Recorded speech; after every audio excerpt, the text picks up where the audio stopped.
Մշակութային եւ քաղաքական գործիչներ, դերասաններ, նրանք բոլորը 3-1 հարկի տակ էին հավաքվել։ Միավորել էր սպարապետ Վազգեն Սարգսյանին նվիրված «Վազգեն վերջին սպարապետը» ֆիլմը, որը մեծ էկրան բարձրացավ 3 սպարապետի ծննդյան օրը։ Ֆիլմը պատմում է Վազգեն Սարգսյանի կյանքի կարևոր դրվագները, հիմնված իրական պատմությունների վրա։ Ինչպիսի մարդ, որդի, հորեղբայր եւ պետական գործիչ էր Վազգեն Սարգսյանը։ Այս հարցերի պատասխանները կգտնեք ֆիլմում։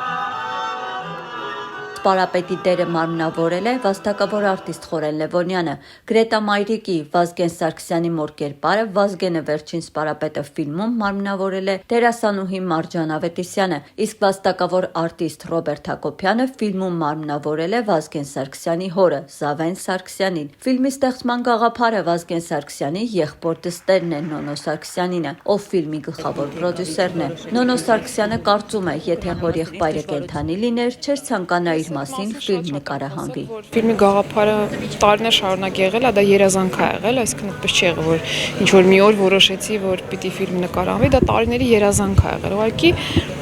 ժամանակը երևի թե հասունացավ եւ ամեն ինչ իր ճիշտ ժամանակին պիտի լինի, երևի ժամանակը հիմա էր։ Գլխավոր դերակատար Խորեն Լևոնյանը նշում է, թե աշխարհայացքով, թե արտաքինով նմանություններ ունի Վազգեն սպարապետի հետ։ Ֆիլմի հենց առաջի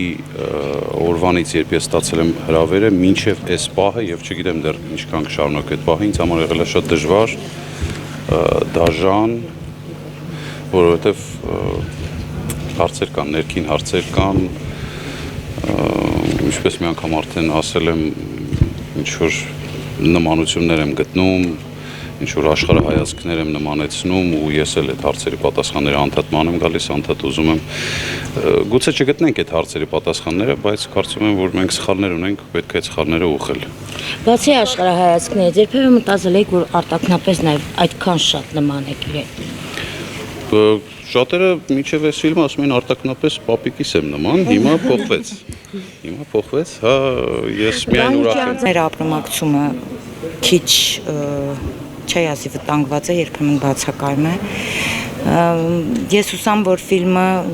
ինչ որ հույզեր կառաջացնի, մենք փորձենք հասկանալ ով ենք մենք, ինչի համար ենք, ինչի համար պիտի լինենք վաղը եւ արդյոք պիտի լինենք թե ոչ։ Ֆիլմի դիտումից հետո ոմանք դուրս էին գալիս հուզված, ոմանք ոգևորված։ Սպարապետի եւ նրա սխրանքների մասին պատմող ֆիլմերը շատ պետք է լինեն։ Ֆիլմը հուզիչ է, ֆիլմը մեր մասին է, ֆիլմը մեր ապրած օրերի մասին է, իսկ բոլոր նրանք, ովքեր նոր են մեծանալու, թող ճանաչեն դեմքով մարդու, ով բանակը level up արել, ով հավաքել է զրոյից։ Սա երևի ֆիլմ չի, որքան իրապատում մեր անցյալ կյանքից, որը այսօր առավել քան պետք է լինի ներկա։